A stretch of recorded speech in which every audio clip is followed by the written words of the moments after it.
Yeah, I'm really looking forward to Jasnej. I've had usually pretty great memories there, and especially the people that I've met there have always been really kind and supportive. And of course, it's also a bit of a extra energy because there's kind of like the competition with Petra. So I think it can be really, really exciting, especially for me to go. I think it's pretty amazing to see the support that the whole country has for Petra and for ski racing because of her. Really, at least majority because of her and what she's been able to do. So it's cool to go there and see how much promotion they do around the event and how much excitement they try to build for the event. So it's, yeah, can be pretty positive. I remember that there was a really long course hold before I went, but more important, it was like, normally if there's a stop start, it's called before you're like really going, but I was about to go because it was right at the very end of the course that they noticed the gate. It was the last gate of the course, I think. So she was sort of celebrating in the finish, and then the gate was broken and they noticed it and they had to fix it.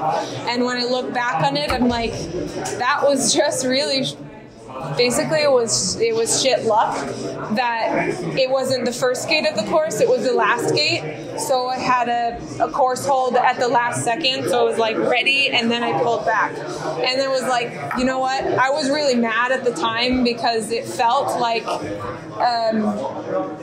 unfair, but then there's always more to the story. What I've learned from that situation is I have to be better prepared for things like that. Better prepared for a course hold at the last second, because what if this happened at the Olympics and I wasn't ready? I'm not going to blame that on something on the last gate of the course. So hopefully those situations, like when I feel that there's just something weird happening, I have to say it. But I also think I need to learn from it better too, and that helps me be a better athlete and to be able to handle more situations, you know? So you don't just win when it's easy, you have to be able to win when it's sometimes a little bit complicated too.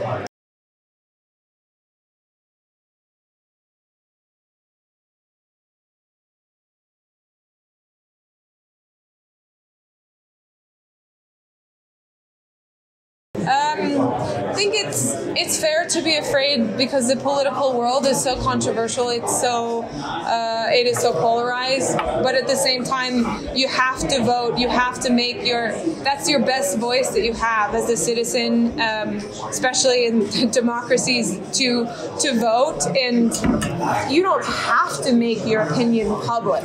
I think as athletes, we have the opportunity with the platform to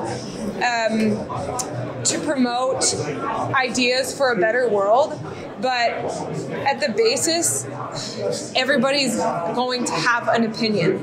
You will not make everybody happy, but the most important thing is if you think there's something better for the world that you live in, you can vote for that. And that's where you have your voice. And promoting people and telling people to vote in whatever society they're in is, I think that's an incredibly powerful thing.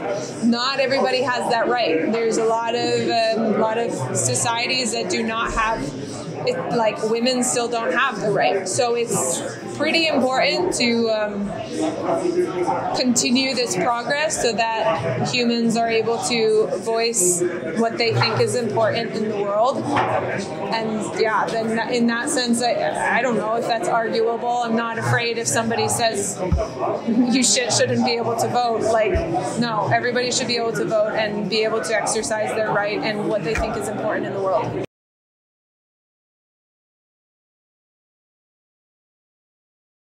Yeah, it's all really close, isn't it? It's the neighbors. It's just down the street.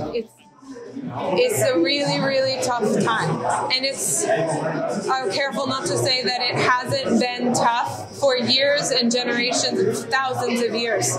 But watching a lot of what goes on is, for me, it's complicated and it's confusing, and it makes me it's angering because there's so much violence and hate, and to live in a world right now where hate is such a driving factor still is